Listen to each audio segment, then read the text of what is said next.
Hello girls, and welcome to your new sewing machines. They're Jukies, which is adorable, and if you notice, this one's got a cover on it, and when you finish sewing, you should put the cover back on it. It just protects the machine from getting dust. So part of the reason our old machines were so rough was because dust got in there. Yeah. So when you're ready to sew, you're going to take the machine off. Yeah, you'll take that cover off. And right now I'm just going to talk you through all the different parts of the machine. Alright, so it's really basic. It looks almost identical to the one that we had before. So we've got our hand wheel, yeah, and this is the thing that will turn the needle up and down, right? Yeah. And then we've got this dial right here, and this is a dial that represents all the different stitches that you can have.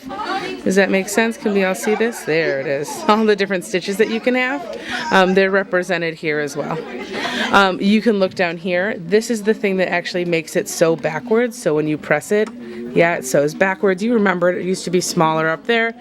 And this dial right here is one that a lot of you haven't utilized, but it changes the length and the width of the stitch. So if you notice on the machine that we used to have this straight stitch, used to have like a C, a B, and an A option. This is one option, and then you can change the width to make it longer or shorter over here. All right? Over here we've got all of those fun things. This is where our bobbin winder is. If you notice, the thread comes off of this machine differently, comes off from the side, which also means that it's got this cap.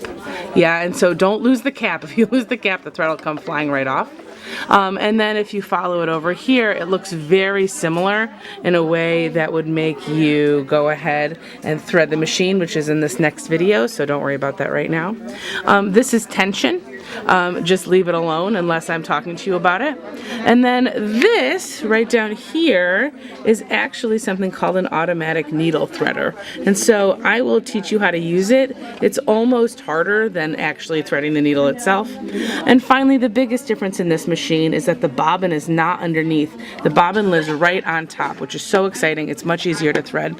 And you just open it up like this, and then the bobbin is right here.